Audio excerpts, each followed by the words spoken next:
A Vida em Foco traz assuntos do cotidiano que são de seu maior interesse. E hoje não será diferente. Os jovens e as fugas. Veja o que o Espiritismo fala sobre esse tema.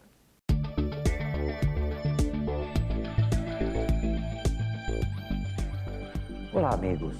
Um prazer renovado estarmos juntos novamente. Hoje vamos abordar mais um tema acerca dos jovens. E temos hoje aqui, com imenso prazer, Daniel Rossi, educador, evangelizador, professor da Pontifícia Universidade Católica do Paraná. Daniel, os jovens e as fugas. Como o jovem encara a realidade do mundo de provas e de expiações, e diríamos hoje, é mais expiação do que provas, das dificuldades, particularmente para o jovem, que tem que enfrentar uma sociedade às vezes turbulenta, drogadições, ambiente de trabalho nem sempre compreensivo. Como é que você vê essa questão aí do enfrentamento do jovem, dada a realidade que o mundo oferece hoje? É interessante, porque independente da condição econômica do país, sim, onde o jovem está inserido, da cidade, da comunidade, ele encontra desafios ou dilemas similares, parecidos. O problema do jovem e o álcool, do jovem e uma série de drogas, do jovem e o suicídio, é quase tanto comum em comunidades muito violentas nos rincões no Brasil, em qualquer grande capital, em qualquer cidade do interior, nos rincões, quanto em cidades de países de primeiro mundo. E com causas distintas, mas com consequências semelhantes. A consequência, a fuga.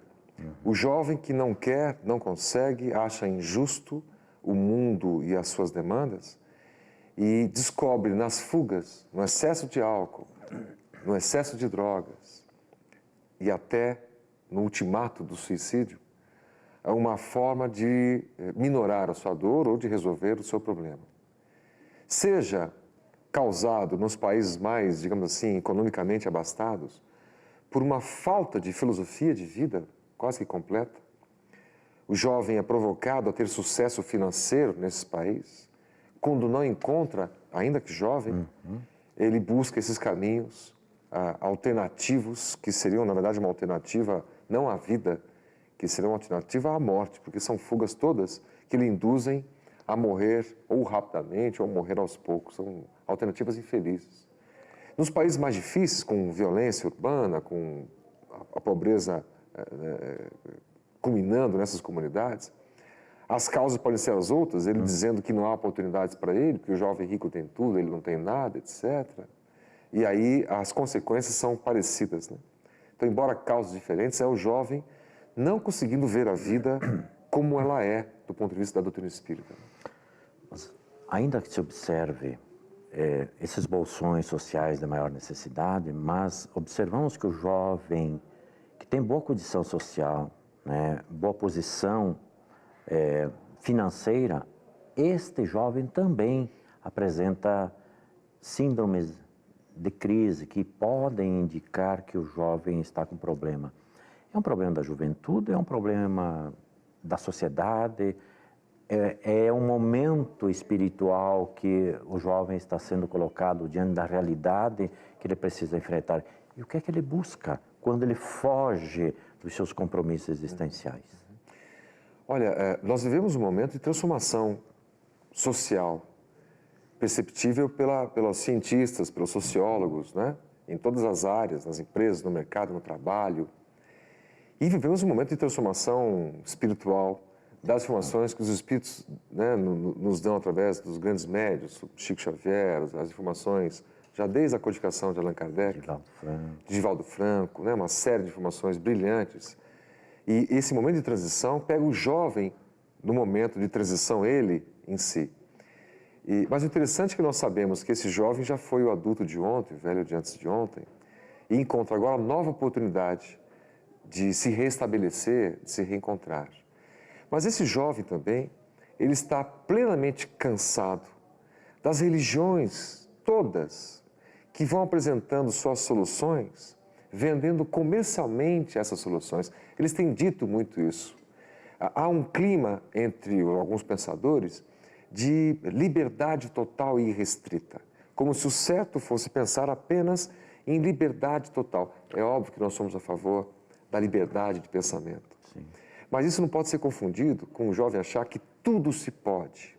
Nessa vida, tudo se pode. É a frase que está na boca de qualquer jovem. A vida é curta, faça o hoje. Vamos fruir tudo que o corpo O máximo, oferece, isso. Sociedade, Isso. as viciações. Até as viciações, por conta disso. O mundo é cruel, o mundo é difícil.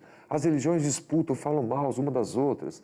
E ele não encontra, portanto, uma filosofia religiosa que possa lhe acalmar, dizendo, olha, querido, a vida é tua. Você está no comando. E uma vida não é de 10, 30, 60 anos, uma geração. É um conjunto imenso de vidas. Tu és uma consciência que foi criada, mas não tem fim. E tende à perfeição. Se o jovem começa a perceber essa questão, essa filosofia, ele muda na hora. As nossas experiências dizem que quando você pega um jovem que não crê em nada, absolutamente materialista, e pega esse jovem, até abastado financeiramente, e leva num projeto social, ele tem contato lá com um jovem carente, que não tem tênis, que não tem roupa, que não tem nada. E eles trocam ideias. Este jovem, abastado, quando volta, volta modificado. Alguma coisa lhe diz que a vida é muito mais do que aquele mundinho que ele está acostumado. Okay. De sair, de beber, de encontrar, de fazer, etc. E não mudar o panorama social em sua volta. Nós chamamos isso, brincando, de efeito Siddhartha, em homenagem a Siddhartha Gautama, o Buda, que quando viu a realidade, mudou completamente, saiu do seu principado, né, da sua vida de riqueza e foi meditar por décadas, né, até criar uma série de filosofia que culminou com o budismo. Né? Então, você vê que isso tem muita importância. Daniel, nós vamos para um rápido intervalo, mas eu já deixo uma questão para você ir pensando. Observamos que os lares hoje estão com extrema ausência dos pais, educadores essenciais, né? Os primeiros educadores. E essa ação dos pais é muito importante no processo de edificação da criatura a partir do lar. Você acha que a ausência dos pais é motivo para que o jovem busque fugir da sua realidade? Um instante só, nós já retornamos. O intervalo é breve. Logo retornaremos com o segundo bloco da entrevista. Até já!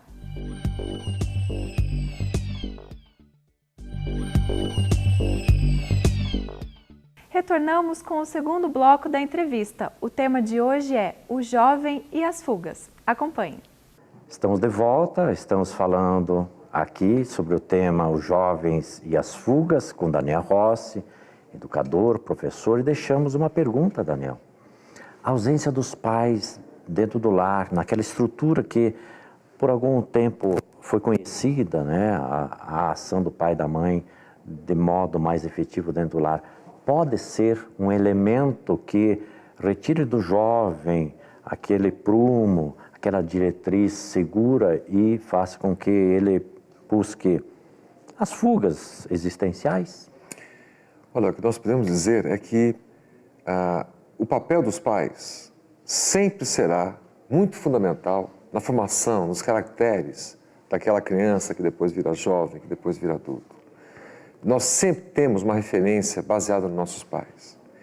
Mas, de nenhuma forma, isso justificaria, em pais ausentes ou complicados, que o jovem optasse por um caminho de fuga, de desregramento, dizendo, mas eu fui educado de tal maneira, então eu posso. Então não é uma justificativa. Sabemos que influencia, sim. Há um peso muito grande nos adultos que tiveram infância ou juventude sofrida por conta da ausência dos pais, ou da violência dos pais, da brutalidade com que foram tratados, ou que não foram tratados. Mas isso não justifica ele ser destro daquela outra maneira, porque ele é um espírito, antes de tudo, milenar, individual. Foi ele, antes de ser filho agora, foi pai e mãe, talvez, em vidas anteriores. Perfeito. Então, nesse processo, nós sabemos que há um peso, sim, muito grande da influência dos pais. Mas aqueles jovens criados na orfandade ou com famílias truculentas, difíceis, podem se transformar em espíritos luminares e ter uma vida regrada, plena, equilibrada, exatamente porque sabem que os pais erraram, ou por desamor, ou por desconhecimento. E ele, no processo de maturidade pessoal, perdoa e segue adiante. E torna-se ele um pai, uma mãe exemplar, mudando o panorama com o qual ele foi acostumado.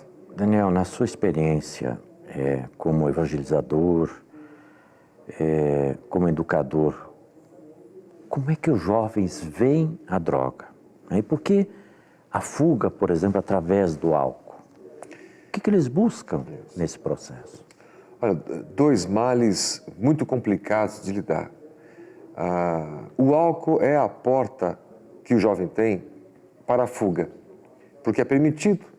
Nas faculdades, você olha em qualquer universidade, na frente, você encontra os barzinhos muito mais cheios do que as salas de aula. É verdade. E muitos desses reconhecem depois o quão mal fizeram a si próprios. Alguns reconhecem no momento que estão fazendo. Sabem que não estão fazendo adequadamente, sabem que precisariam Mas render tem mais. consciência. Tem consciência até de que estão passando por demais dos limites. E no campo das drogas, que são, do ponto de vista jurídico, são ilegais, nós temos uma variação enorme de propósitos. Fazer parte de uma turma, se ele se sente desenturmado, pode ser um mecanismo de fuga. Para fazer parte, eu posso usar isso, aquilo outro, né? E o grande mal do século tem sido o crack. Então, um amigo nos comentou há pouco, ainda hoje, como era a lepra, a hanseníase, vista aos tempos bíblicos, na Idade Média, né? Até há pouco tempo atrás, na verdade, tem sido a questão do crack, né? O jovem definha rapidamente, muda completamente de comportamento em função do uso e do abuso do crack e que o crack gera nesse jovem. Então tem sido um caminho quase sem volta para muitos jovens, que requer muito zelo, muito cuidado. As autoridades de saúde ou sociais ainda não sabem lidar com essa questão, também não sabem lidar com a questão do álcool, que é muito mais difícil, porque é liberado, é permitido, pode em qualquer lugar, pode em qualquer quantidade. O jovem pode entrar com 16 anos, certamente, num supermercado e comprar 1 litro de destilado. Ninguém vai perguntar. Ninguém vai perguntar nada. Isso, às vezes, tem um efeito muito mais negativo que uma série de drogas conhecidas pela ciência, né?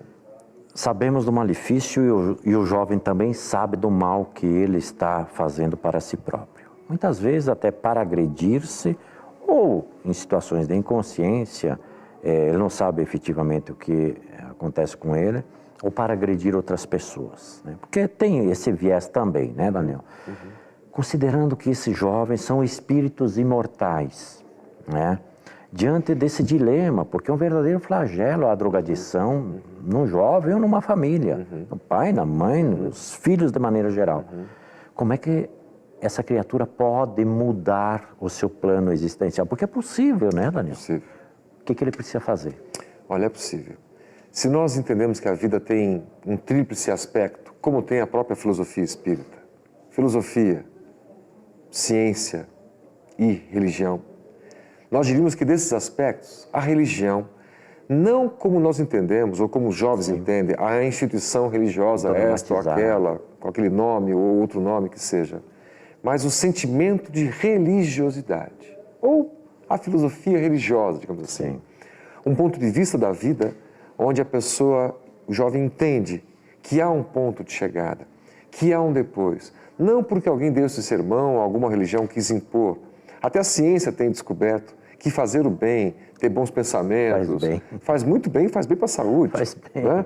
A ciência tem descoberto e estudado a consciência, mostrando que, se em física nada se cria, não pode também se descriar, né? Fazendo essa brincadeira, ou seja, se a consciência é alguma coisa, ela continua sendo alguma coisa. Talvez daqui a algumas décadas a ciência descobrirá que a vida continua, que a reencarnação existe, hoje em dia só do ponto de vista filosófico, religioso. Mas, por enquanto, a religião, como religiosidade, como diz Jonas de Anjos, por a expressão da criatura. como expressão, como sentimento. Se no início nós temos instintos, como diz o Evangelho segundo o Espiritismo, É verdade. mais avançados e corrompidos temos sensações, nós, ou muitos jovens, ainda vivem no império das sensações. O prazer, o imediatismo, a sensação que a droga dá, que o álcool dá, de poder, de status. Ele vai deixando isso para um terceiro e último nível, que é o império dos sentimentos. Mais depurados, mais instruídos, teremos sentimentos, diz a lei de amor. E nós esperamos que todos nós, e os jovens em particular, deixem o império das sensações em detrimento, ou troquem pelo império dos sentimentos. Que façam bem, que amem, que modifiquem o panorama das suas cidades, dos seus bairros, com a arte, com o grafite, com a educação, com cultura, com música. E ele vai sentir sentimento. Né? É verdade. Vai sentir-se muito melhor, com uma visão de vida muito mais plena do que o império das sensações e das fugas acabam lhe dando. Se é verdade que as escolas, que a sociedade tem esse fulcro educativo, mas é no lar, sem dúvida nenhuma, que a criatura tem o maior estímulo. E é necessário dizer que Jesus é o maior estimulador, o mestre por excelência, que seja capaz de modificar a vida das criaturas. Não é um discurso vazio, é uma realidade. Né? Então, imaginamos que o futuro que nos aguarda, sem dúvida nenhuma, será menos difícil do que esse que nós estamos vivendo. Daniel, muito obrigado pela tua presença. O programa Vida em Foco continua. Fique conosco.